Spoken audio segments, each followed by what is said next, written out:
तैयार है और आप भी तैयार हैं इसे लेने के लिए, तो नोट कीजिए अपने अपनी राशि के अनुसार अपना अपना लकी अक्षर।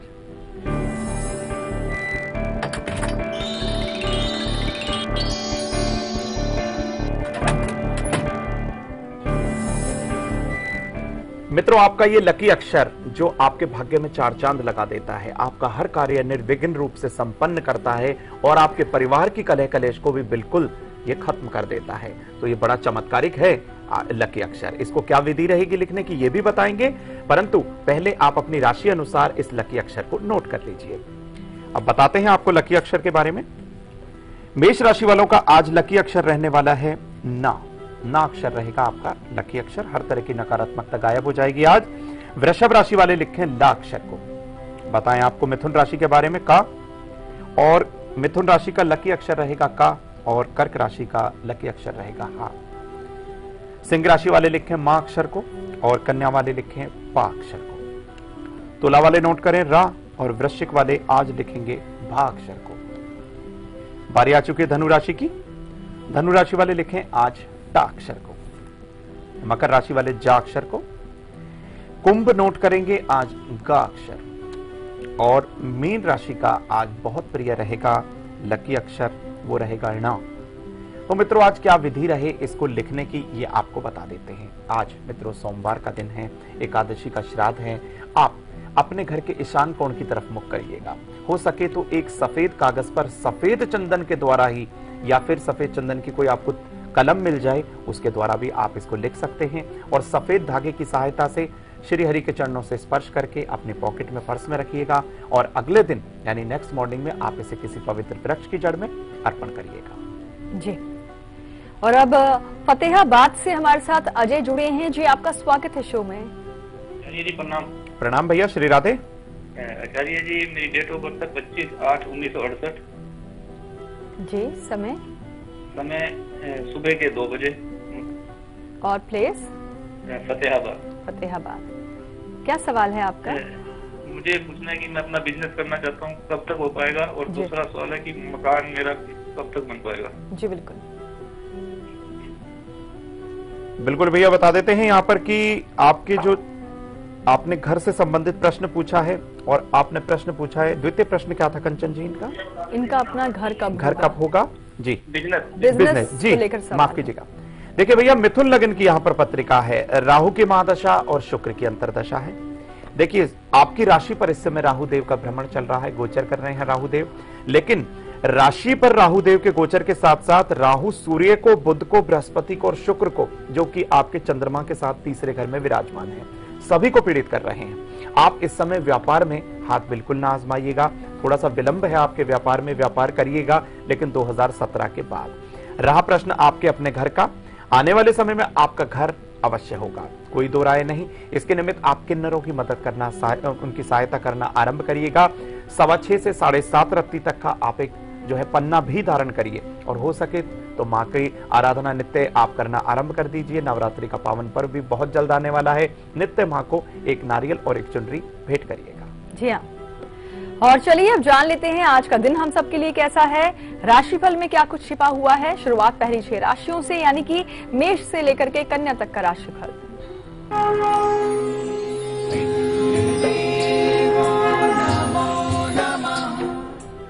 मित्रों, नित्य हम आपको राशिफल बताते हैं कि आपका दिन किस तरीके से गुजरने वाला है, और आप पहले से ही समझ जाएं आपको किस रंग को इस्तेमाल करना है और क्या आपका भाग्य प्रतिशत है। उसी के हिसाब से आप अपनी दिनचर्या को ढाल लिया करिए। शुरुआत करते हैं मेष राशि से। मेष राशि वालों के आज दिन की शुरुआत बिल्कुल सामान्य होगी। उधार दिया पैसा वापस मिलेगा। लाल रंग शुभ है, भाग्य का प्रतिशत है 68। वृषभ राशि, लोगों की बातों में बिल्कुल नहीं आना है आपको, साझेदारी से काम लीजिएगा। नीला रंग शुभ है, भाग्य का प्रतिशत है 76। मिथुन राशि, दिन आरामदायी रहेगा आपका। किसी जरूरतमंद की मदद अवश्य करिएगा, बहुत अच्छी बात है बंधुओं। और नारंगी रंग शुभ है, भाग्य का प्रतिशत है 82। कर्क राशि, बंधुओं आपके नए प्रेम संबंध आज बन सकते हैं। जमीन बिल्कुल ना खरीदिएगा, आज समय उपयुक्त नहीं है। आसमानी रंग शुभ है, भाग्य का प्रतिशत है 52। सिंह राशि, निजी जिंदगी में सुधार होगा। कारोबार दृष्टि से समय काफी हद तक शुभ रहेगा, और भूरा रंग शुभ रहेगा, भाग्य का प्रतिशत रहेगा 57। कन्या राशि, सभी बंधुओं को सेहत पर ध्यान देना होगा। अपने स्वास्थ्य का ध्यान रखिएगा। पुरानी योजनाएं उजागर हो सकती हैं। सलेटी रंग शुभ रहेगा। भाग्य का प्रतिशत रहेगा 66। जी हाँ, और तुला से लेकर के मीन तक का राशिफल भी बताएंगे हम आपको आगे, लेकिन रतलाम से हमारे साथ संध्या जुड़ी हैं। जी आपका स्वागत है। जी मैम नमस्ते। नमस्कार। गुरुजी चरण श्री राधे प्रणाम।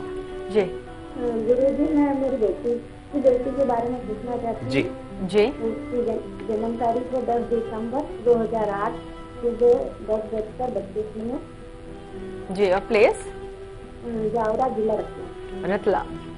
जी क्या सवाल है आपका इनके लिए? जी मैम, ये पूछना चाहती हूँ मैं, उसकी माँ नहीं है जी।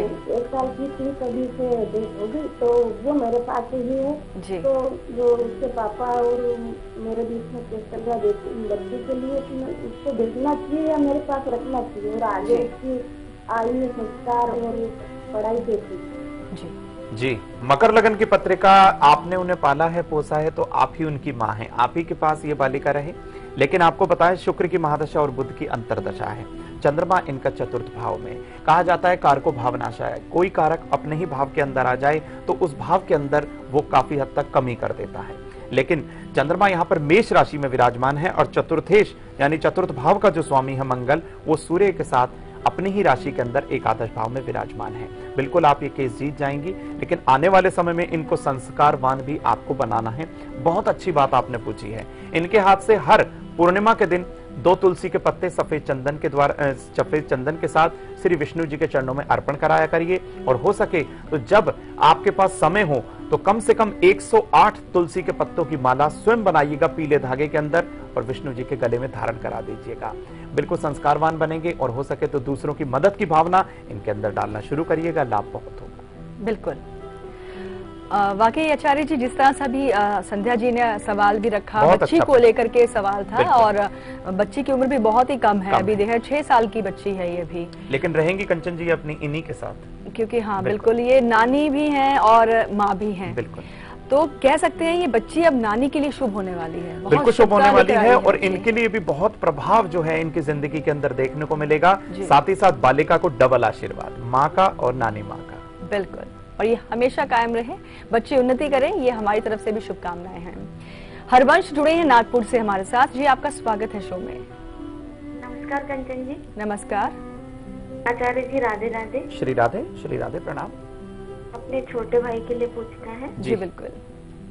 उनकी डेट ऑफ बर्थ है 6/10/1973।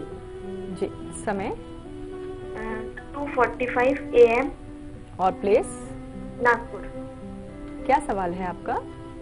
इनको औलाद नहीं है, तो उसका योग है कि नहीं है, संतान और उसके लिए उपाय। बिल्कुल जी,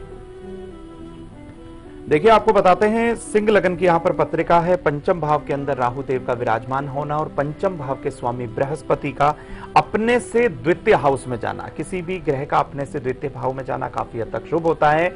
लेकिन यहाँ पर क्या है कि बृहस्पति अपने से द्वितीय जाकर नीच के हो गए हैं, वो भी छठे भाव में चंद्रमा के साथ।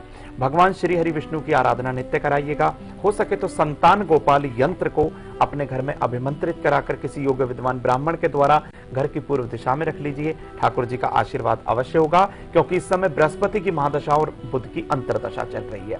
जरूरतमंद लोगों को, बालकों को कुछ ना कुछ फल भेंट करिएगा, चमत्कार अवश्य होगा। जी हाँ, और चलिए अब बारी आ गई है इस किचन पिटारे की। जीवन का सबसे बड़ा सुख है हमारा शरीर, हमारी सेहत। जी हाँ, निरोगी काया प्राप्त करना चाहते हैं, बीमारियों से बचना चाहते हैं और अपने आप और अपने परिवार को बचाना चाहते हैं, तो इसके लिए अपनाएं अभी खास प्रयोग किचन पिटारे से।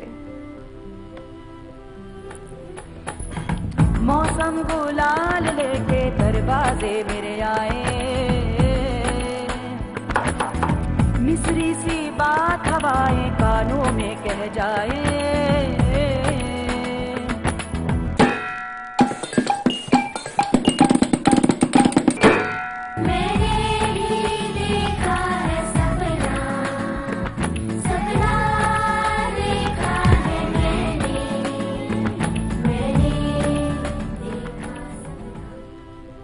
मित्रों, आप इसे तो जानते ही हैं, यह है किचन पिटारा। आप नित्य इसमें से कुछ ना कुछ निकलने वाली सामग्री से प्रतिदिन लाभ उठाते हैं।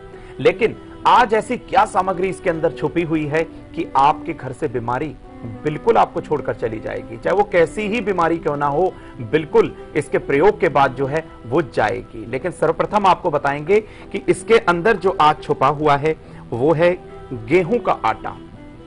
तो आप इसका प्रयोग करिएगा, उससे पहले हम इसकी संपूर्ण जानकारी आपको देते हैं। देखिए, डाइटरी फाइबर का मुख्य स्रोत जो है गेहूं का आटा माना जाता है बंधुओं, और बॉडी के जो मेटाबॉलिज्म होता है उसको बहुत अच्छे से एक्टिवेट कर देता है, बहुत उसमें सुधार लाता है यही गेहूं का आटा। साथ ही साथ विटामिन से बहुत भरपूर होता है ये आटा, और चंद्रमा से इसका सीधा सीधा संबंध होता है। अब क्या आपको प्रयोग करना है कि ये आपके घर की बीमारी को गायब कर दे। एक मुट्ठी आटा आपको लेना है, उसके अंदर गंगा जल मिलाना है। जी हाँ, एक मुट्ठी आटा आप लीजिएगा, उसके अंदर थोड़ा सा गंगा जल मिलाइएगा और इस आटे को एक दिए का रूप दे दीजिएगा आप। इसमें देसी कपूर भरिएगा आप, और बीमार व्यक्ति के सर से 7 बार इस दिए को, अभी जलाना नहीं है बंधुओं, इस जो भी आपके घर के अंदर बीमार व्यक्ति हो उसके सर से 7 बार उल्टा बार लीजिएगा और पीपल के वृक्ष के नीचे ले जाकर इस दिए को प्रज्वलित कर लीजिएगा, क्योंकि उसमें पहले से ही आप कपूर भर लेंगे, तो आप वहां जाके इसको प्रज्वलित करिएगा। आप देखिएगा, एक ही बार आप इस प्रयोग को करिएगा, आपके घर से बीमारी अवश्य जाएगी। जो व्यक्ति विशेष बीमार होगा उसके स्वास्थ्य के अंदर बहुत तीव्र गति से सुधार आएगा, और जैसे ही सुधार आए तो आपका पहला काम रहेगा ईश्वर का धन्यवाद करना और हमें फीडबैक देना। बिल्कुल। और अब हम बात करेंगे पितृ कृपा हासिल करने के खास प्रयोग के बारे में। जी हाँ, एकादशी तिथि है और आज जो श्राद्ध की विधि होगी वो भी बहुत ही विशेष है। हमारे पूर्वज हैं, उनसे हमें आशीर्वाद लेना है और उनकी कृपा हासिल करने के लिए एकादशी तिथि का जो श्राद्ध है कैसे किया जाए, आइए अब आपको बताते हैं।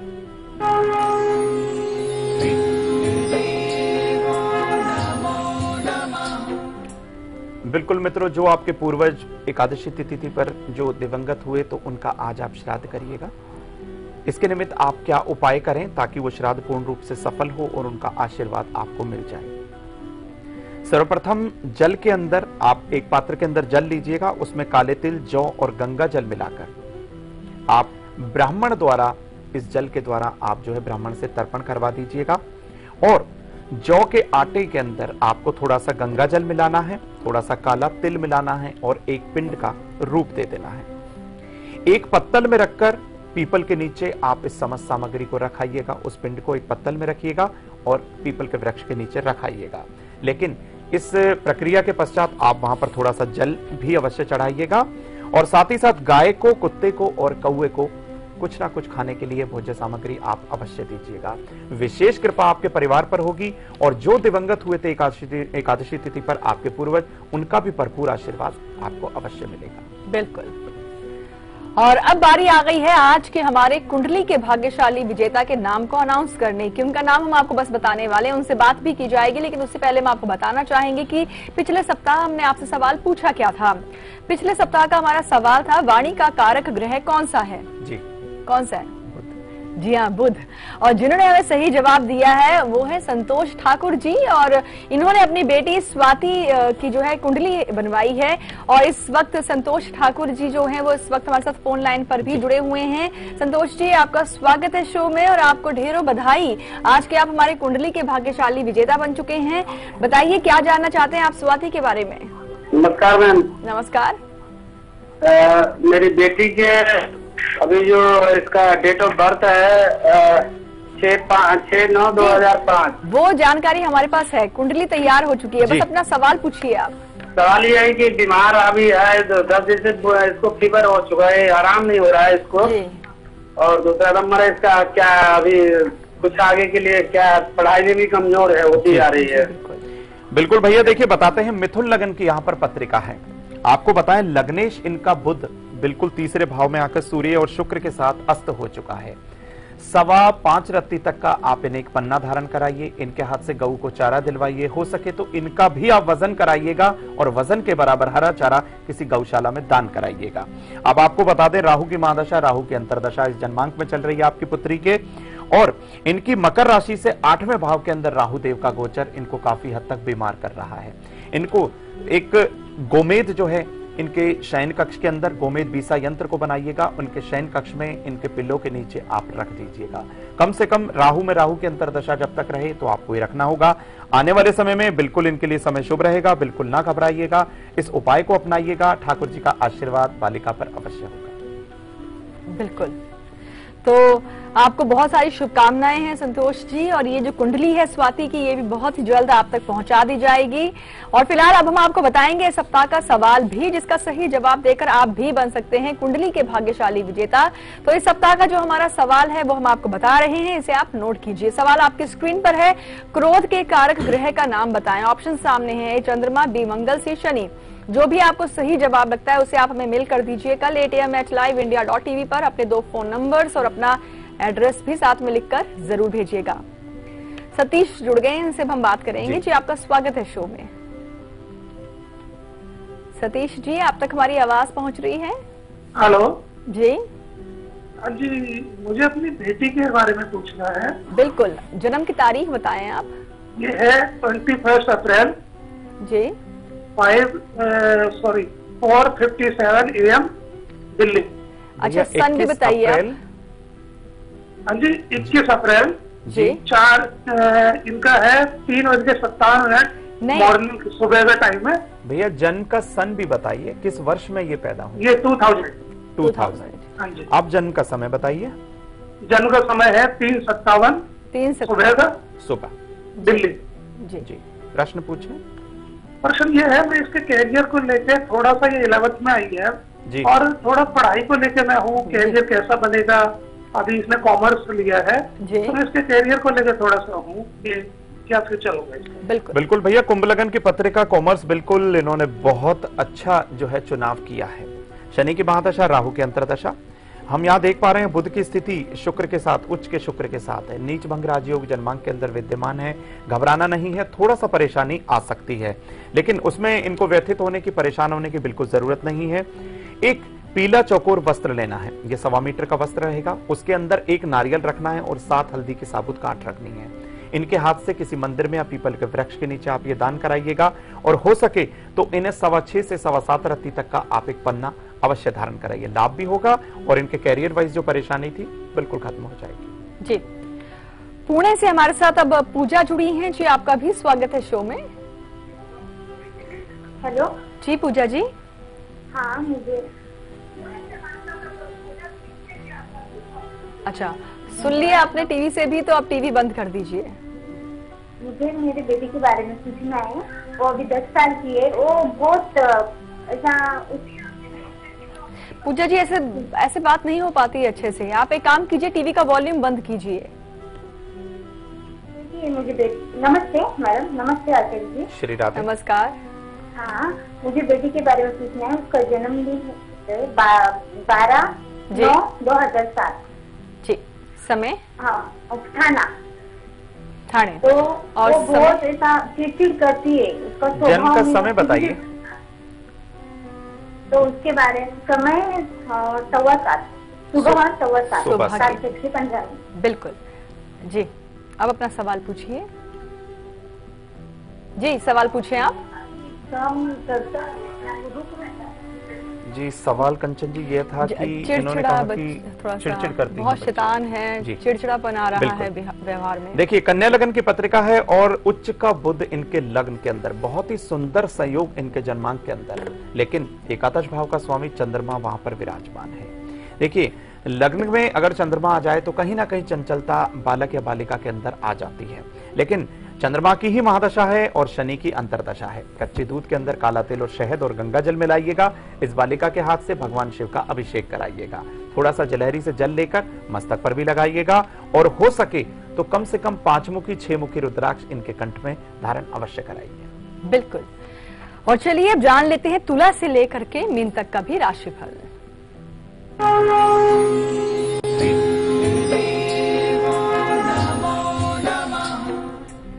बिल्कुल, तुला राशि वाले बंधु भी इंतजार कर रहे होंगे कि क्या है आज उनका राशिफल, वो भी जान लें। नया वाहन आज के दिन आपको नहीं खरीदना है। साझेदारी व्यवसाय से आपको लाभ होगा।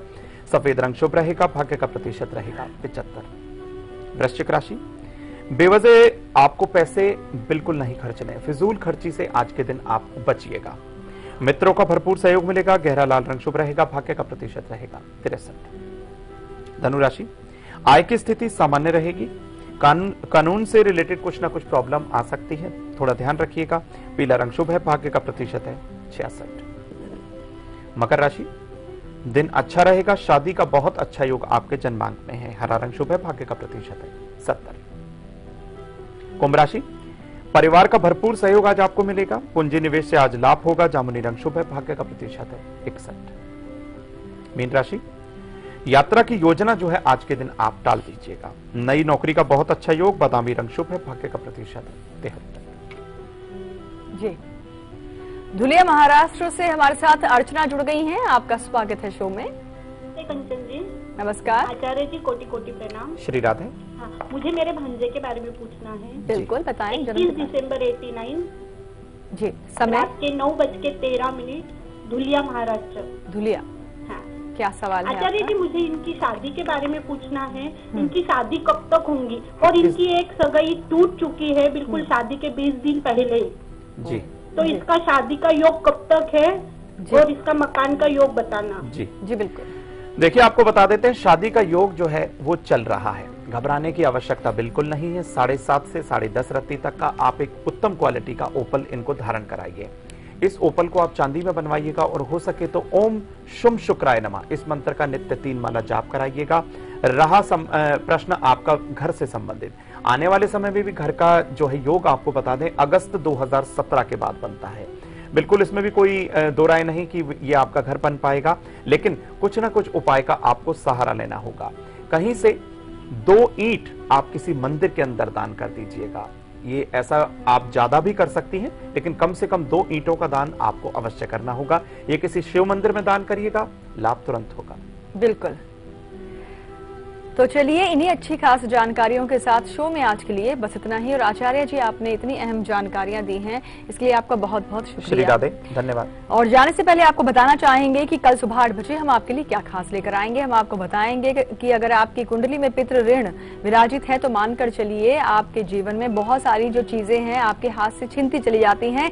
और खास तौर पर अगर आपके परिवार में बच्चे को लेकर यानी कि संतान सुख से अगर अभी तक आप वंचित हैं तो ये भी पितृदोष की वजह से ही है। बहुत सारी जानकारियां हैं जो कल हम आपको बताने वाले हैं सुबह 8 बजे। फिलहाल अभी आप देखिए इसकी एक झलक और हमें दीजिए इजाजत। नमस्कार।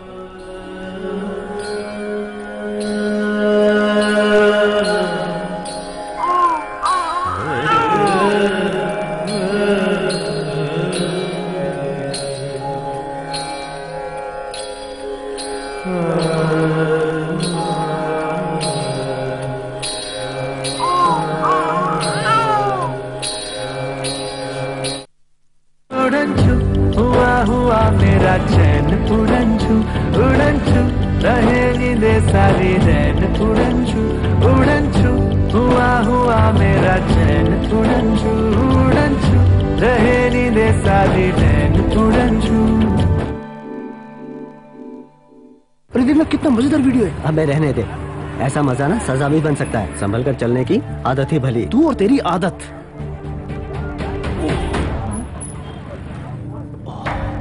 यार बोला था ना संभल कर चलना। अच्छी आदत है। कॉन्डम देना प्लीज।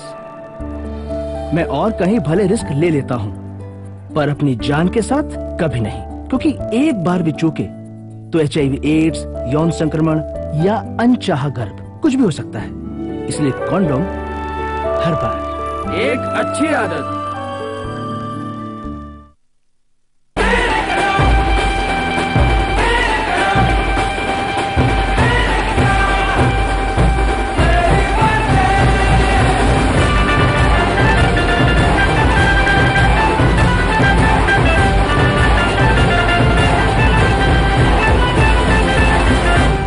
मोदी सरकार में ऐसा दिखाई नहीं पड़ रहा है।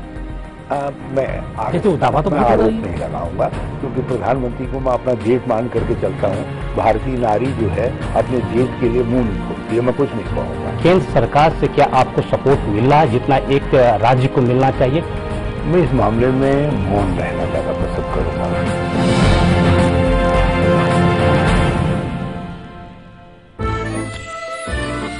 क्या माल है, कड़क माल है। अबे भाभी है। हाँ हाँ भाभी माल है। उड़न छू हुआ हुआ मेरा चैन उड़न छू।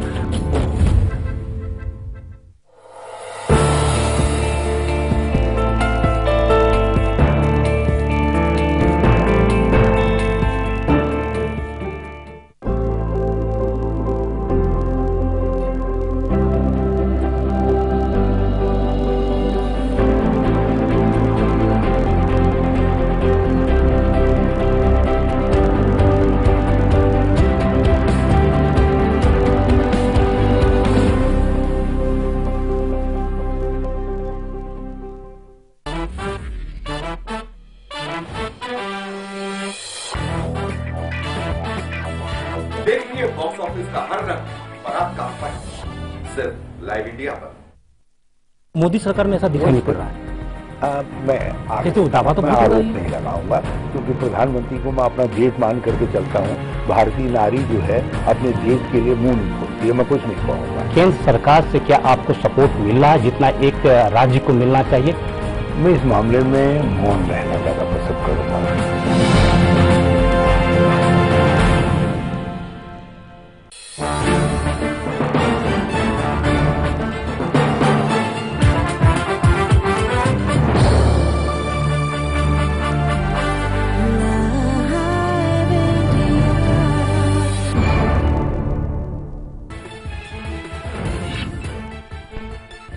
सिंधु नदी के समझौते पर प्रधानमंत्री मोदी ने बुलाई अहम बैठक। मीटिंग में समझौते की हो सकती है समीक्षा। पाकिस्तान को पानी के लिए तरसा सकता है अब भारत। संयुक्त राष्ट्र में पाकिस्तान को करारा जवाब देंगी विदेश मंत्री सुषमा स्वराज। पाकिस्तान प्रधानमंत्री के झूठे दावों की खोलेंगी पोल। सुषमा को सुनेंगे 193 देशों के लोग। उत्तर प्रदेश की अखिलेश सरकार अपने मंत्रिमंडल में आज करने जा रही है विस्तार। गायत्री प्रसाद प्रजापति, जयाउद्दीन रिजवी को शपथ दिलाई जानी तय। राजकिशोर को भी दिलाई जा सकती है शपथ।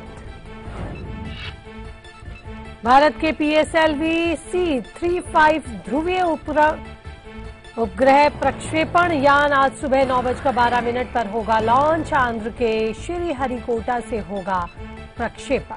320 टन वजनी PSLV रॉकेट 8 उपग्रहों को लेकर भरेगा उड़ान।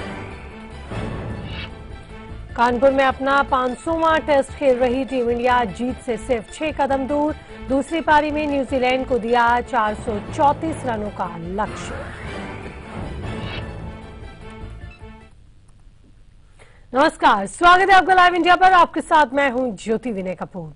तो पाकिस्तान की नापाक हरकतों का जवाब देने के लिए भारत हर विकल्प पर विचार कर रहा है। उरी हमले की वजह से सिंधु जल समझौता रद्द हो सकता है। इसके लिए प्रधानमंत्री मोदी ने आज दोपहर 12 बजे जल संसाधन और विदेश मंत्रालय के अधिकारियों की बैठक बुलाई है। बैठक में इस समझौते के फायदे और नुकसान पर चर्चा की जाएगी। 56 साल पहले भारत और पाकिस्तान के बीच सिंधु नदी समझौता हुआ था और अगर ये कदम भारत उठाता है तो पाकिस्तान के एक बड़े हिस्से के लोगों को एक एक बूंद पानी के लिए तरसना पड़ सकता है। रेगिस्तान में तब्दील हो सकता है पाकिस्तान का एक बड़ा हिस्सा। जम्मू कश्मीर से होकर पाकिस्तान में बहने वाली सिंधु नदी वहां की लाइफलाइन मानी जाती है। पाकिस्तान की आधी से ज्यादा आबादी की प्यास इसी नदी के पानी से बुझती है। खेती से लेकर पाकिस्तान में 10,000 मेगावाट बिजली इसी से ही बनती है। आपको बता दें कि 1960 में तत्कालीन प्रधानमंत्री जवाहरलाल नेहरू और पाकिस्तान शासक अयूब खान के बीच इस नदी के पानी को लेने को लेकर समझौता हुआ था। विकास चंद्रा मेरे सहयोगी और ज्यादा अपडेट जानकारी के साथ हमारे साथ जुड़ चुके हैं। विकास, ये माना जा रहा है कि ये पुराना समझौता अगर भारत सरकार खत्म करती है तो इसके जरिए भी पाकिस्तान को मुंहतोड़ जवाब देने में भारत सरकार कामयाब होगी, जिसके संदर्भ में आज अहम बैठक प्रधानमंत्री ने बुलाई है, जिसमें समझौते को लेकर समीक्षा होनी है। किस तरह की समीक्षा होगी और किस तरह के नफा नुकसान को लेकर बातचीत होगी इस बैठक में? अगर देखें भारत सरकार की दलील को अगर देखें तो उसके पीछे सिर्फ यही कहा जा रहा है कि जो सिंधु जल संधि है उस पर जो समीक्षा की जाएगी उसका एकमात्र उद्देश्य है कि जो पानी के सही इस्तेमाल हो सके, इसलिए इसकी समीक्षा की जाएगी। लेकिन देखें हम कि जैसे ही उरी का हमला हुआ और उसके बाद ये बात आने लगी कि भारत सिंधु जल समझौते की जो बात है उसकी समीक्षा करेगा और देखने